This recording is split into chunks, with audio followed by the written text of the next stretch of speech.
Good afternoon, everybody, and here with me today I have got my best friend Charlotte Padfield with me. We wanted to raise awareness about a very, very serious situation that has been ongoing for quite a time now. Quite a while. And we wanted to discuss the situation and to make awareness, to hopefully get Charlotte's message out there, to get her back what is rightfully hers and get her justice that she deserves. In this conversation / interview, we will be discussing incidents that has happened along the way with Charlotte's story, involving professionals, this is Alfie, he wanted to pop in and just say hi, involving lots of different situations, hi Alf, and incidents that has happened that is completely barbaric and just not acceptable. So we will be discussing quite a lot of things. If you have any questions, please feel free to drop a message on the comment section below. We will also be posting this on multiple different social media platforms, i.e. Instagram, social, TikTok and Facebook, and any other platforms that you are able to share to, please do so. We need to get Charlotte's story out there. Her message needs to be heard. Her story needs to be heard. And she needs to get justice for what is rightfully hers. As the whole story has been made up based on lots and lots of lies, lots of dishonesty, and lots of powerful people have been involved but are not willing to fight the demon in question. So I will hand you over to my beautiful friend Charlotte. We're going to talk about something that may be a trigger for some people. So if this does affect you, please only watch at your own discretion. But yeah, please help us share the story and get Charlotte's story heard. So Charlotte, on to you. Hi. Hi, Thanks, Charlotte. Thank you for joining me. I'm Charlotte. Some of you know me. You're following me on Facebook. A lot of people, I don't know you, and you're still following me, which I'm really grateful for. Excuse my voice, if some of you have difficulty understanding it, because I have motor neuron, which I've had for 33 years. One of the longest survivors now, although I did read yesterday there's a man in Scotland who's had it 49 years. Wow. Which is amazing. So I'm probably the second longest survivor. I was diagnosed when I was 33, which was really tough. I had 3 young children, and put a huge strain on my first marriage, obviously. But I survived. I'm fighting. I've said it would define me. I've always tried to live a normal life. A survivor. So yeah, if you don't understand my voice, I will try and speak as clearly as I can. I left a man 18 years ago. I hasten to add, not the father of my children. I don't want anybody ever thinking it was him. I left him 18 years ago because he had become a coercive bully. It was a typical narcissist scenario of worrying me with compliments, presents, but underneath it, just a nasty, greedy, horrible man. I worked in his business, and despite my motor neuron, sometimes until 1 o'clock in the morning. My son said to me the other day, Mum, my memory of you as him as a youngster was constantly working. So I worked non-stop in his very, very exclusive leather games company, which is now run by his son in Wimbish, Essex.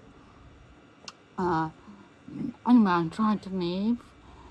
I had no money of my own because he controlled all the money. But in order to leave, obviously, I needed the money. And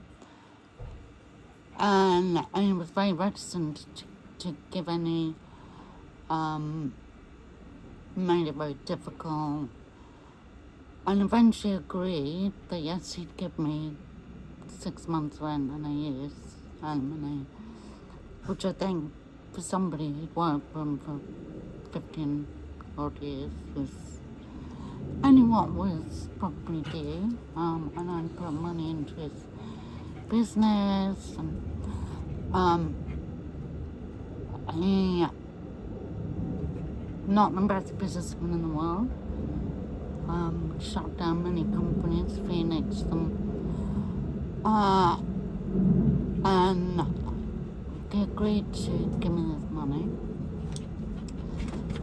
The day he was due to give me the money, he arrived with an agreement and said that he would only give me this money if I signed this agreement, which basically was to pay off company debts. It wasn't drawn up by a solicitor, and you could see why, because it was full of sort of veiled threats about give your family and friends your grievance, their grievances, and a list of debts, which are being looked into at the moment. We know one of those debts was written off, HSBC. Were these his debts that he'd set up in your name? They were company debts, Company set up debts. in a company name, which he was director of. Okay.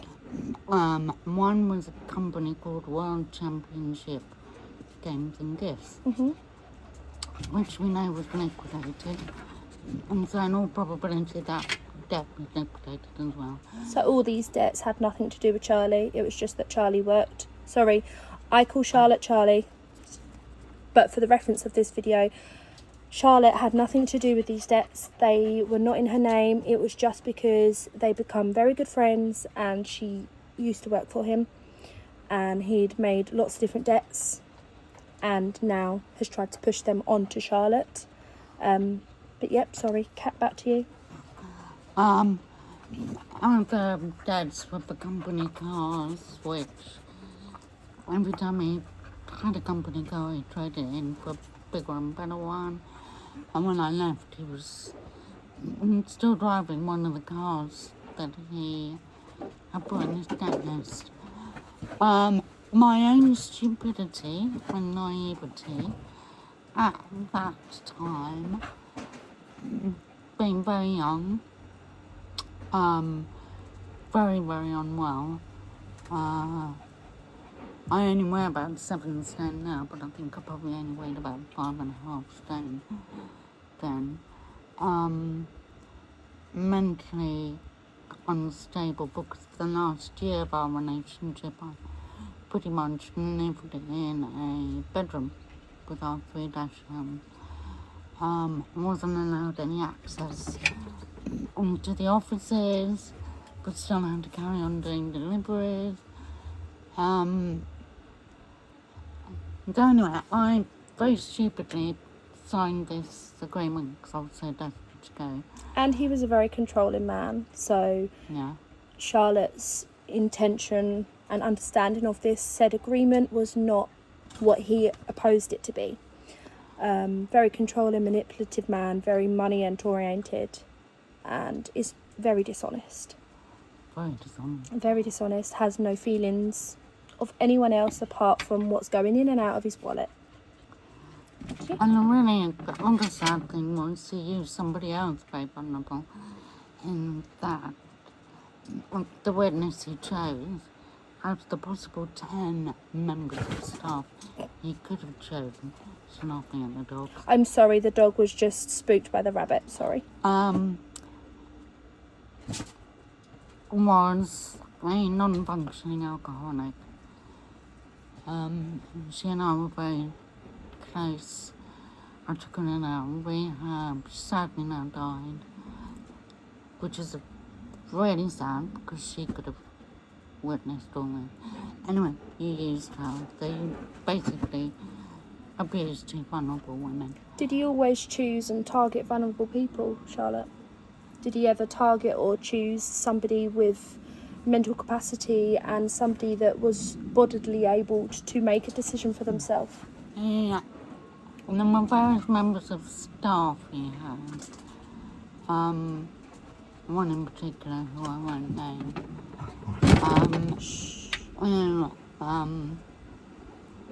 He blamed one of the other members of staff found some porn on a computer, and he blamed that on this guy. I have spoken to him and his wife about it, but this guy now is quite poorly and I don't want to involve him. No, that's fair enough. So that's the kind of thing he did. And there was another member of staff who fell over and broke her wrist and couldn't even come back because the lighting was bad, and she'd asked him to sort it out and he didn't, and she fell over and broke her wrist badly and couldn't drive a car, couldn't even put a bra on. Asked him to pay out on the company insurance so she could get help. He refused. In the end, her cousin, who was a lawyer, had to get heavy with him. So that's the kind of man he is. Anyway, I signed this agreement and went to see friends of his, friend of mine, originally mine, who had previously offered to give me money to get away from him. She was one of my oldest friends. Our kids all grew up together. And told them, oh my God, Max made me sign an agreement. And the guy in his broad Scottish accent, don't Alfie. worry, it's not the word, the paper it's written on, go away and live your life. That's exactly what I did. Alfie, stop. Rented a house, Sorry. worked in a farm shop, got my life back on track, put weight on, thought life was good, and it was. So you eventually got away from him, got a stable family home, and Yeah. got on your feet again. Started seeing friends, got on my feet again. And yeah, it was all good. Then in 2017, I inherited some money from my grandfather, who had worked his bonnets off. Are we allowed to say bonnets on Facebook? Yes, of course we can. To leave his grandchildren a legacy, and I was left this. And I'm very excitedly bought my home in Cornwall, which was always my dream since I was a little girl to live in Cornwall. So I bought my beloved home, the old schoolhouse. And the house, even to this day, is still within your name. It's in my name. On but, paperwork, it's still Charlotte's house, and nothing to do with Max. His name is not on the deeds. His name is not on the paperwork. It is all in Charlotte's name. He didn't provide a penny for it. Anyway, I bought this beautiful home. I did it up with the help of some fantastic builders, Anthony and Jack Richards, who put as much love into restoring it and making it safe for me as I did in designing it to make it safe for me. My kids were involved, friends were involved.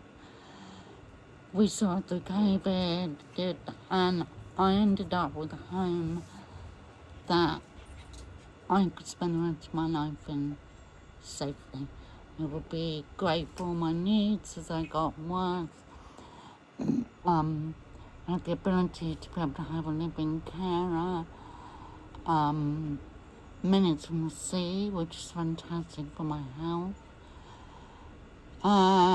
So yeah, I did it, moved in. Kids love it, grandchildren love it, friends love it. I've always been very much that it's my home to share. Share with friends, you know, people have been to stay, haven't been able to afford holidays, have been bound to stay. I mean, I'm very much, my home is your home, except in the case of Max Parker.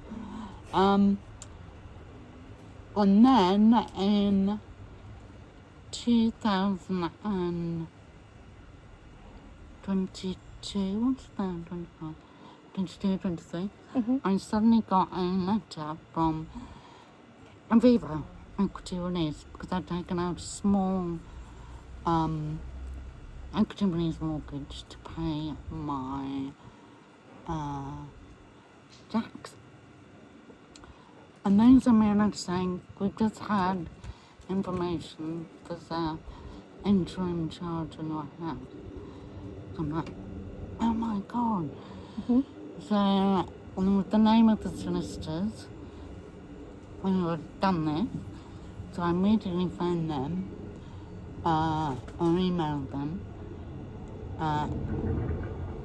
They just sent this ridiculous, which became a bit of a joke, because this young man who initially dealing with it, used to send me constant emails saying, I will reply substantively, but never reply.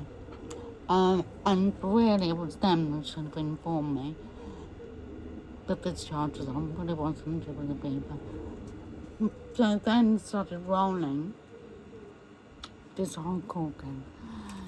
I'd never received... Shh, Alfie. I'd never received the initial court papers, which, having spoken now to lawyers, police, all sorts of people, they say because it was COVID, post-COVID, whatever, the courts were a mess. Administration was a mess. And lots of people never got papers. Anyway, we went to court with the help of my fairy goddaughter. And basically, the first judge, Judge Berry, basically said I was a liar about not having received the court papers. And because courts never make mistakes. Then she opened the file and went, oh, these papers are such a mess. And it was discovered also that there was a statement of satisfaction and a statement saying I'd paid the debt. Which obviously I hadn't. Which actually Mr. Parker and his solicitor tried to blame on me, which is impossible because the court have to verify with the claimant that the debt has been paid. So the only person who could have done it was Mr. Parker himself, in order to make me look bad. Anyway, that proves that the courts make massive mistakes. But because they want to have these huge egos, judges, whatever, massive egos, this omnipotent, there's really no wrong, it was like, no, Miss Padfoot, you're there. So you've missed your opportunity to tell your story. So no, we're not going to listen to the fact that the dates might be fraudulent. We're not going to take into account all the lies in Mr. Parker's statement, like he had to buy a home because it was very uncomfortable living with me and my children. My children had moved out 2 years before. They were grown up. They'd flown the nest. Flown the nest because I just basically didn't want to be with him anymore. So now my children weren't at home and it wasn't uncomfortable. Also, that I rented a house from Mel. Now, Mel, if you're in Australia, you know who you are, can you contact me? Strangely, she's my sister's sister-in-law. There was this whole document about me asking, could I have Mel's TV and that. Oh my God. We weren't allowed to rent the house that Mel was in because the people who owned it, and Tony and Julie Redburn, I think this was Tony's sister, so again, if you're watching it, would not rent anything to anybody who had anything to do with Max Parker. That whole bit of that statement, all lies. Then he sent another thing to a guy called Ian Wixon, telling him I'd stolen money, that it had to shut a company down, that it had caused distress to his staff, all that. It's just been one lie after another, and I have written and written. And I'm a self-litigant because I don't have the money for a lawyer. And they don't listen to self-litigants. Basically, they go do one. Yeah.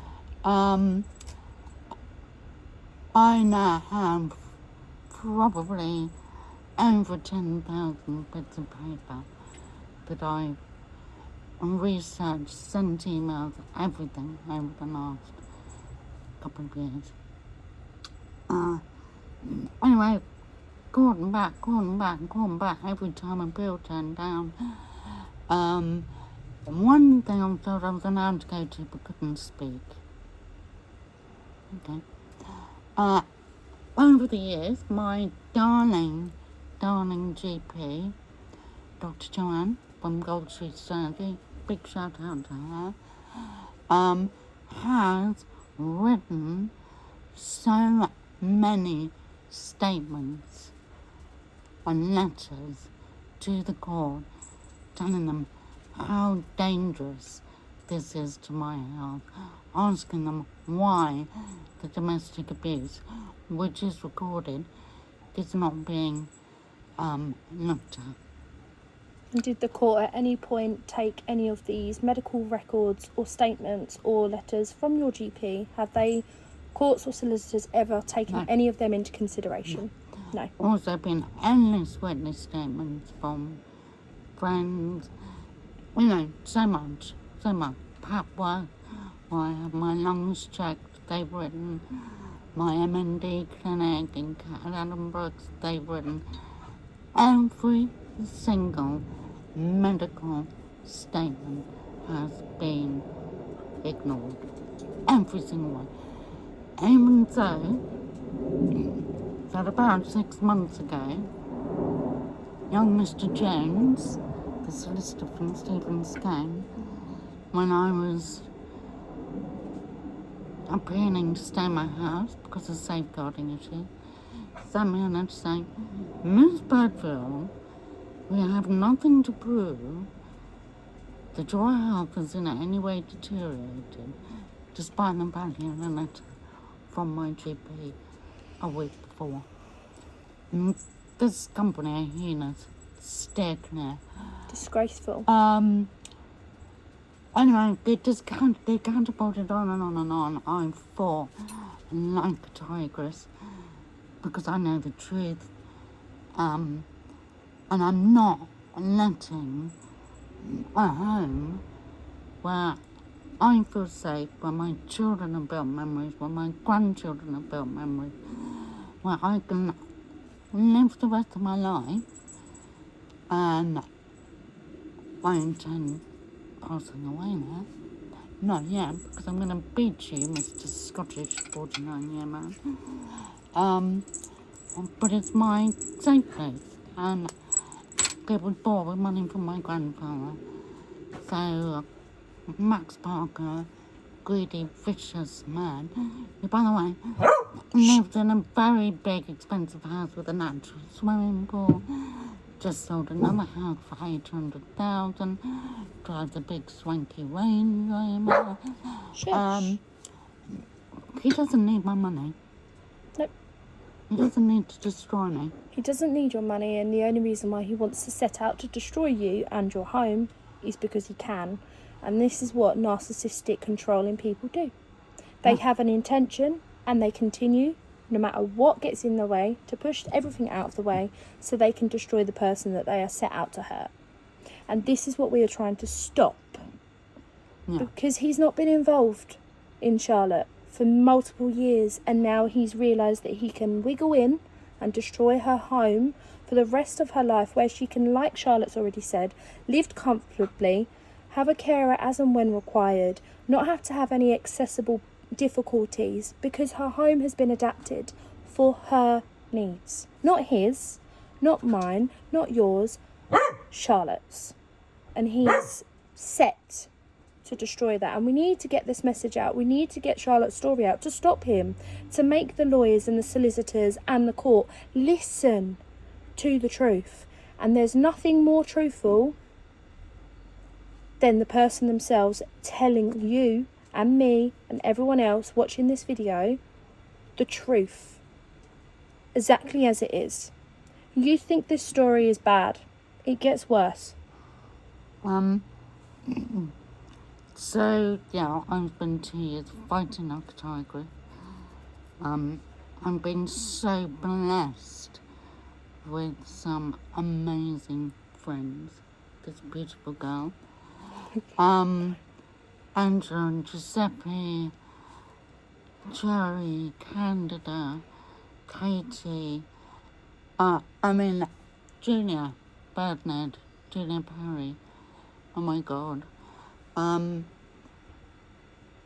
over the last couple of weeks, I have been flooded with messages of support. Deborah school mums. Wow. I'm overwhelmed with, and the shock from a lot of men who say, what man does this? What men? Because it's not one man. It's one man, his solicitor, judge, Aviva Finance. They have a lot to Not answer one for. Man. Over the course of the 2 years, the solicitors lied about the serving of a court order, which we categorically know is a lie now, because the man who was supposed to have served it, we now know he was somewhere else. And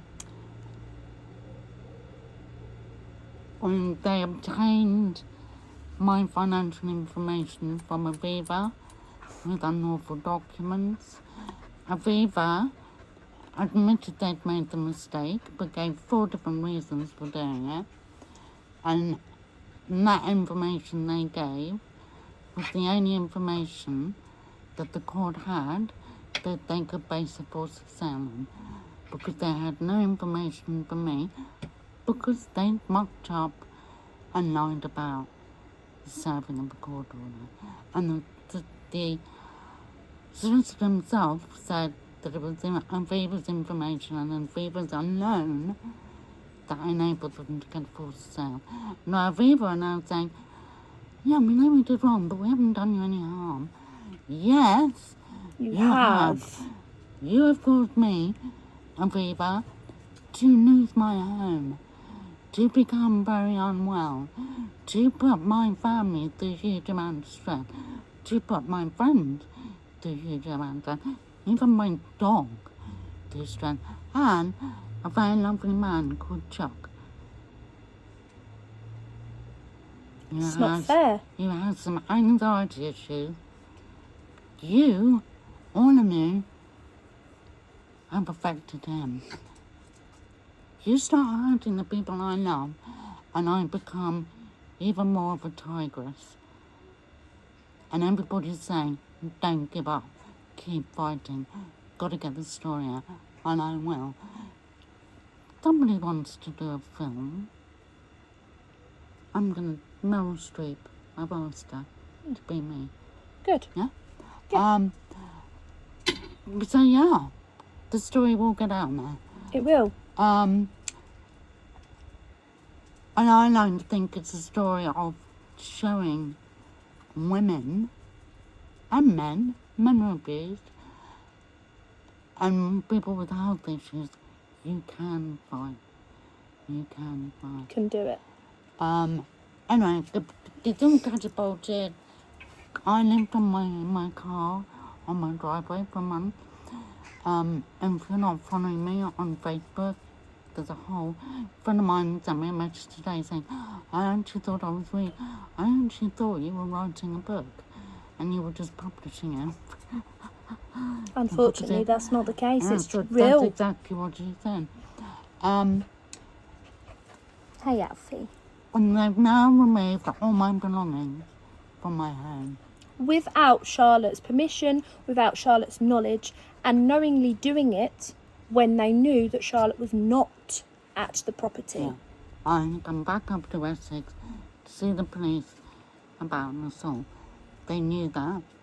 So they got a lovely removal company. I'm not going to name them, but go onto my Facebook and everything. To swoop in and take my Wait, stuff. stop it. They've made up all sorts of lies since. Not just to Charlotte, but to myself too, when I have emailed them and requested information, and they have told me one thing, but told Charlotte something else.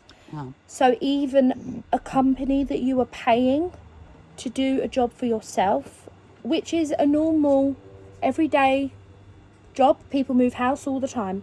I'm not going to name the company, but it's online. You can go online, you can go on my page, Kira Smith, you can go on Charlotte's page, Charlotte Padfield, and you can find the company we are referring to.